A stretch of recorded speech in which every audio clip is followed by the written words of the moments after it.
Hello friends, welcome to my channel. आज मैं आपको ट्रिग्नोमेट्री 6.2 बताऊंगा। इसके पहले वाले वीडियो में मैंने 6.1 अच्छी तरह से एक्सप्लेन कर दिया था। तो चलिए 6.2 का क्वेश्चन नंबर 1 देखते हैं। ये सारे वर्डिंग वाले क्वेश्चन है और समझना बहुत जरूरी है, तो अच्छे से समझिए। A person is standing at a distance of 80 metre from a church. एक चर्च है, वो चर्च से 80 मीटर दूरी पर एक बंदा खड़ा है, मतलब बंदा मतलब कोई भी एक पर्सन खड़ा हुआ है। लुकिंग एट इट्स टॉप, और वहां से वो उसके टॉप, चर्च के टॉप को देख रहा है। The angle of elevation is of 45 degree. Angle of elevation का मतलब होता है नीचे से ऊपर देख रहा है, मतलब ऊपर की तरफ देख रहा है तो एंगल ऑफ एलिवेशन होगा। अगर ऊपर से नीचे की तरफ देख रहा है तो एंगल ऑफ डिप्रेशन होता है। तो यहाँ पर नीचे से ऊपर की तरफ देख रहा है, इसलिए एंगल ऑफ एलिवेशन। ये सारे वर्ड को समझिए। और एंगल कितने डिग्री का बना रहा है? 45 डिग्री का बना रहा है। Then find the height of the church. तो हमें चर्च की हाइट फाइंड करनी है। इसका डायग्राम मैं एक्सप्लेन कर रहा हूँ, डायग्राम अच्छे से समझने की कोशिश कीजिए। अब देखिए, मैं एक चर्च बना रहा हूँ। ये एग्जैक्ट चर्च तो नहीं है, बट देख लीजिए। ये चर्च की हाइट है, let's assume it A B. The height of church is A B. उसकी हाइट नहीं दी हो, वो हमें फाइंड करनी है। बट यहाँ पर मैंने ए बी एक चर्च एज्यूम किया हुआ है। अब आप यहाँ से देखिए, मतलब चर्च से 80 मीटर डिस्टेंस पे एक बंदा या कोई पर्सन खड़ा हुआ है, दैट इज सी। मैंने सी एज्यूम कर लिया। चर्च और पर्सन के बीच का डिस्टेंस कितना है? 80 मीटर। वो लिख लीजिए, 80 मीटर हो गया। अब यहाँ पर क्या कर रहा है? जो यहाँ पर खड़ा है बंदा, ये चर्च की हाइट को देख रहा है, मतलब चर्च के टॉप को देख रहा है, मतलब यहाँ पर। तो यहाँ पर एंगल ऑफ एलिवेशन बन रहा है। एंगल ऑफ एलिवेशन मतलब नीचे से ऊपर की तरफ देख रहा है। तो यहाँ पर angle theta, that is theta is equal to 45 degree. ठीक है, तो हमें थीटा फाइंड मिल गया है, और ये डिस्टेंस भी मिल गया है। हाइट ऑफ द चर्च हमें फाइंड करना है। यहाँ पर लिख दिया height of church.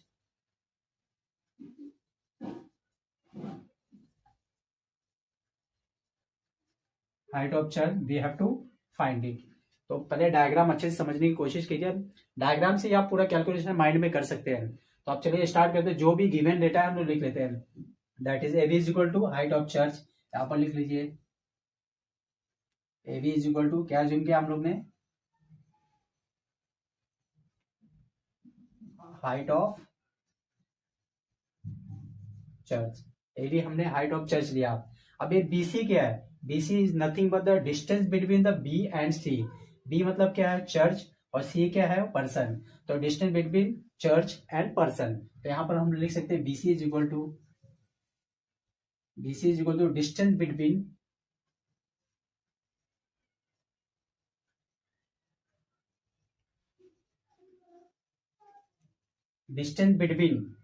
Church and person. Church and person लिख देता मैं यहाँ पर। ठीक है, ये हो गया। अगर आपको नहीं आ रहा तो simple A B is equal to nothing but church, तो वहां पर चर्च लिख दीजिए, खाली चर्च लिख दीजिए। और B C is equal to distance लिख दीजिए, that is given 80 metre. We have to find the height of the church. तो चलिए स्टार्ट करते हैं। चर्च, अब देखिए हमें फाइंड के मतलब मालूम क्या है। यहाँ पर देखिए, एडजेसेंट साइड हम लोग को पता है। एडजेसेंट साइड मतलब जो इसको चिपक के यहाँ पर, ठीक है, ये यहाँ पर हमेशा 90 डिग्री होगा। तो ये थीटा के सामने वाला, मतलब ये अपोजिट साइड हम लोग को फाइंड करना है। दिया क्या हुआ है? Adjacent.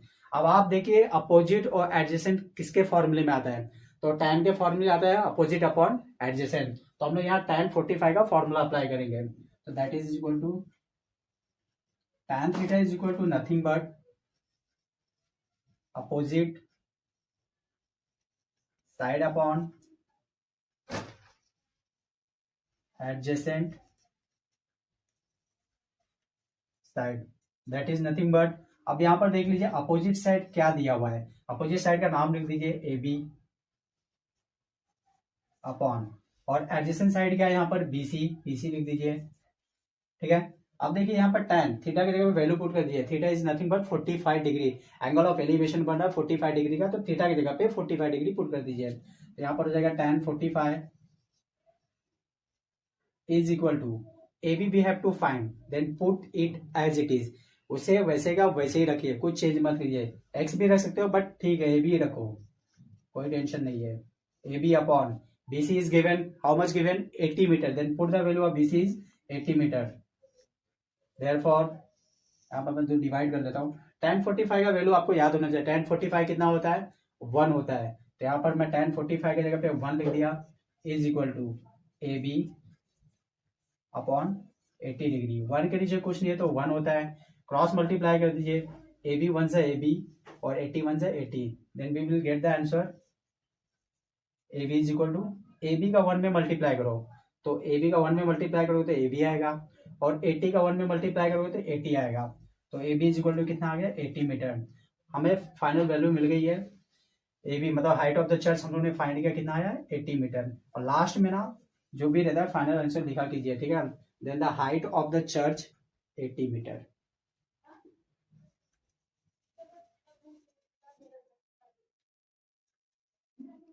Height of the church is 80 metre, और इसे अंडरलाइन कर लीजिए प्रॉपर तरीके से, ठीक है। तो चलिए क्वेश्चन नंबर 2 की तरफ बढ़ते हैं। चलिए क्वेश्चन नंबर 2 की तरफ बढ़ते हैं। क्वेश्चन नंबर 2 देखते हैं। From the top of a light house an observer looking at a ship makes an angle of depression of 60 degree. पहले इसे समझने की कोशिश करते हैं। From the top of the light house, अब लाइट हाउस क्या होता है, समुद्र के बीच में होता है जहां पर खड़े होकर जहाजों पर निगरानी रखी जाती है। तो from the top of the light house an observer looking at a ship, वहां पर खड़े होकर शिप को देख रहा है। Makes an angle of depression, अब यहाँ पर देखो नोटिस कीजिए जरा, एंगल ऑफ डिप्रेशन दिया है। डिप्रेशन का मतलब होता है ऊपर से नीचे की तरफ देख रहा है, और वो एंगल कितना बना रहा है 60 डिग्री बना रहा है। तो आगे देखते हैं। If the height of the lighthouse is 90 metre, यहाँ पर height of the lighthouse already दिया है 90 मीटर दिया है। तो देखते हैं आगे क्या बोल रहा है question. Then find the house, then find how far the ship is from the lighthouse. हमें फाइंड करना है कि लाइट हाउस से शिप कितनी दूरी पर है। क्वेश्चन को अच्छे से समझने की कोशिश करिए। देखिए लाइट हाउस है समुद्र के बीच में, वहां पर एक बंदा खड़ा है, टॉप से जहाजों पर निगरानी रख रहा है और ऑब्जर्व कर रहा है कौन सा जहाज कहां पर है। हमें इसमें सिर्फ इतना ही पता है कि लाइट हाउस की हाइट कितनी है 90 मीटर है, और वो जो ऑब्जर्वर है ऊपर से जो देख रहा है 60 डिग्री का एंगल बना रहा है। तो चलिए क्वेश्चन को डायग्राम से समझते हैं।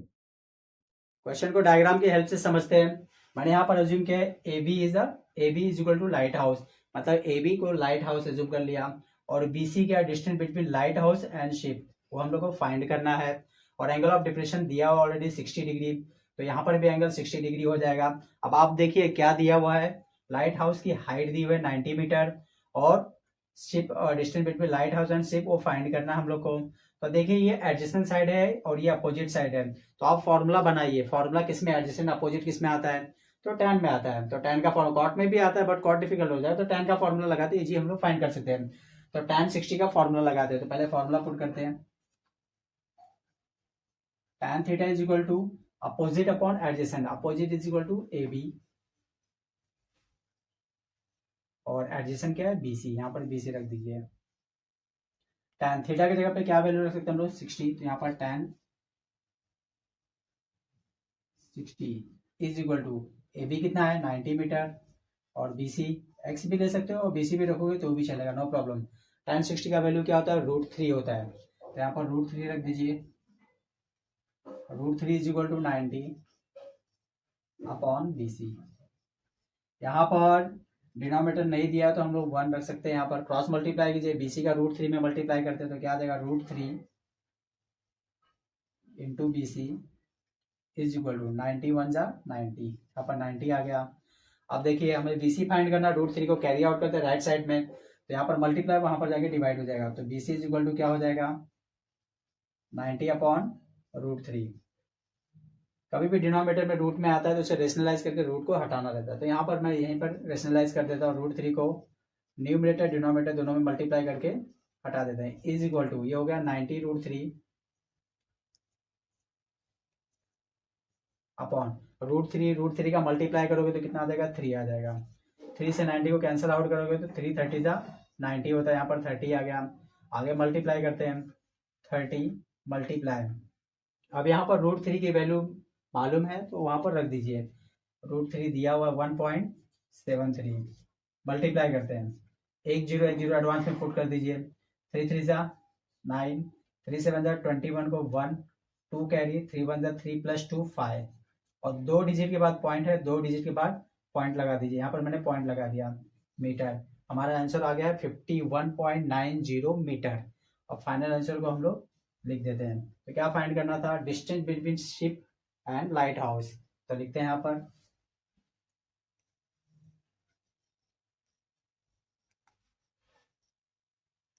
Distance between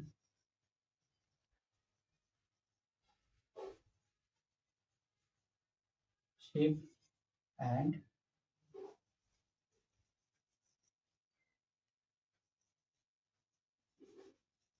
lighthouse is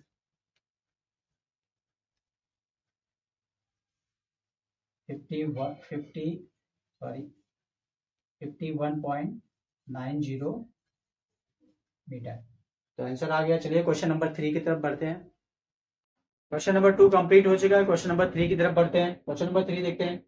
to building are facing each other. दो बिल्डिंग है जो दोनों फेस कर रहे हैं एक दूसरे को on a road of with 12 metre. 12 metre चौड़ा रोड है और दो रोड के दोनों साइड दो बिल्डिंग है, ठीक है। और रोड कितना चौड़ा है? 12 मीटर है। From the top of the first building के टॉप पे खड़े होके विच इज 10 मीटर हाई। और बिल्डिंग की हाइट कितनी है? फर्स्ट बिल्डिंग की 10 मीटर है, 10 metre high. The angle of elevation, मतलब एंगल ऑफ एलिवेशन बन रहा है, मतलब फर्स्ट वाले बिल्डिंग जो कि 10 मीटर का है उस पर खड़े हो गया, एंगल ऑफ एलिवेशन तो ऊपर की तरफ देख रहा है। और कहाँ देख रहा है? Of the top of the second building के टॉप को देख रहा है। ऑब्वियसली सेकंड बिल्डिंग की हाइट क्या है? फर्स्ट बिल्डिंग से ज्यादा है, क्योंकि एंगल ऑफ एलिवेशन ऊपर की तरफ गर्दन करके देख रहा है। तो सेकंड बिल्डिंग बड़ा है इसलिए ऊपर की तरफ करके देख रहा है वो, ठीक है ना। Is found to be 60 degree. Angle of elevation का कितना डिग्री बन रहा है? 60 डिग्री का बन रहा है। What is the height of the second building? ये सेकंड बिल्डिंग की हाइट फाइंड करते हैं। चलो मैं डायग्राम की हेल्प से समझाता हूं आपको। चलिए डायग्राम से देखते हैं। डायग्राम में यहाँ पर देखिए बीसी समझ लो रोड है, और रोड के दोनों तरफ एक ए बी और एक ईसी या सीई दो बिल्डिंग है रोड के दोनों साइड। और रोड कितना चौड़ा है? 12 मीटर चौड़ा है। फर्स्ट बिल्डिंग की हाइट दी हुई है 10 मीटर, वो मैंने लिख लिया। सेकंड बिल्डिंग कितना है वो हमें फाइंड करना है, वो हमें निकालना है उसकी हाइट क्या होगी। रोड देखो 12 मीटर चौड़ा है, तो यहाँ पर भी देखिए वही डिस्टेंस होगा। बिल्डिंग तो ऐसा तो जाएगा नहीं, सीधे जाएगा, पैरेलल में जाएगा, तो जितना चौड़ा रोड है सेम ऊपर भी उतना ही चौड़ा होगा। तो मतलब इसकी भी विड्थ कितनी होगी? 12 मीटर हो जाएगी। जो फर्स्ट बिल्डिंग की हाइट है यहाँ पे देखो डीसी कितना हो जाएगा? 10 मीटर हो जाएगा, क्योंकि यहाँ तक जो बिल्डिंग की हाइट है ये बिल्डिंग का तो सेम होगा, बस हमें ये रिमेनिंग पार्ट कैलकुलेट करना है। हम ये पार्ट निकाल के अगर ये पार्ट ऐड कर दे तो पूरी बिल्डिंग की हाइट आ जाएगी। आप ध्यान से देखिए फर्स्ट बिल्डिंग पे यहाँ पर बंदा खड़ा हुआ है, ठीक है। एंगल ऑफ एलिवेशन बन रहा है 60 डिग्री का, मतलब यहाँ पर खड़े होकर सेकंड बिल्डिंग के टॉप को देख रहा है। सेकंड बिल्डिंग के टॉप को देख रहा है, मतलब एंगल ऑफ एलिवेशन बना रहा है 60 डिग्री का। तो हम डीई फाइंड कर सकते हैं। अब देखिए हमें मालूम क्या है, यहाँ पर एडी मालूम है, that is nothing but adjacent side. और हमें फाइंड क्या करना है? अपोजिट साइड, वो निकालना है। अपोजिट आ जाएगा तो इसको प्लस कर देंगे तो टोटल बिल्डिंग की हाइट आ जाएगी। अब आप देखिए अपोजिट अपॉन एडजेसेंट किस में आता है? tan में ही आता है। तो tan का फॉर्मूला अप्लाई करते हैं और सॉल्व करते हैं सेम। आप ये सब लिख लेना, ठीक है। A B is equal to first building height is equal to 10 metre, और C is equal to second building, ठीक है ना। B C is equal to width of the road that is 12 metre. मेरे पास स्पेस की कमी है इसलिए मैं नहीं लिख रहा हूँ, आप लिख लेना, ठीक है। तो चलिए स्टार्ट करते हैं। In triangle D A E, in triangle D A E, angle A कितना है यहाँ पर? 60 डिग्री है, तो tan 60 का फॉर्मूला लगा देते हैं हम लोग। tan theta is equal to nothing but D E, that is opposite side upon adjacent A D. tan यहाँ पर 60 की वैल्यू पुट कर दीजिए, थीटा की वैल्यू पुट कर दीजिए। tan 60 is equal to D E हमें फाइंड करना है, उसे एज इट इज रखिए। और ए डी कितना है? 12 है, 12 रख दिया। tan 60 की वैल्यू क्या होती है? इसके पहले वाले क्वेश्चन में हमने बताया था tan 60 कितना होता है? √3 होता है। इज इक्वल टू डी को डी रखो और 12 को 12, यहाँ पर डिनोमिनेटर में कुछ नहीं तो 1 पुट कर दो। क्रॉस मल्टीप्लाई, 12 का इसमें मल्टीप्लाई करो, डी का इसमें मल्टीप्लाई, तो मैं डी का इसमें करूंगा, डी ई वन जा डी ई हो जाएगा। इज इक्वल टू ये कितना आ जाएगा? 12 √3। तो हमने क्या फाइंड कर लिया? यहाँ पर √3 की वैल्यू नहीं दी है तो आप लोग को भी नहीं रखना है, अगर दिया रहेगा तो ही रखना है। तो 12 √3 आ गया, मतलब ये डी की हाइट आ गया हमें 12 √3। हमें पूरी बिल्डिंग की हाइट करनी है। The height of the second building यहाँ पर लिखते हैं,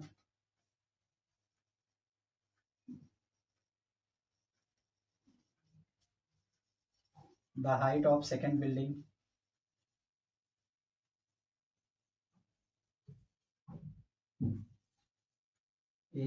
अब देखिए फर्स्ट सेकेंड बिल्डिंग की हाइट क्या होगी? DC plus DE, DC plus DE is equal to DC हमें पता है कितना 10 प्लस, और DE हम लोग ने फाइंड किया 12√3, यहाँ पर पुट कर दीजिए 12√3। बस अब इसे आगे सिंप्लीफाई नहीं कर सकते, ये सेकेंड बिल्डिंग की हाइट आ गई है। तो आप क्वेश्चन को स्क्रीनशॉट ले लीजिए, क्वेश्चन नंबर 4 की तरफ बढ़ते हैं।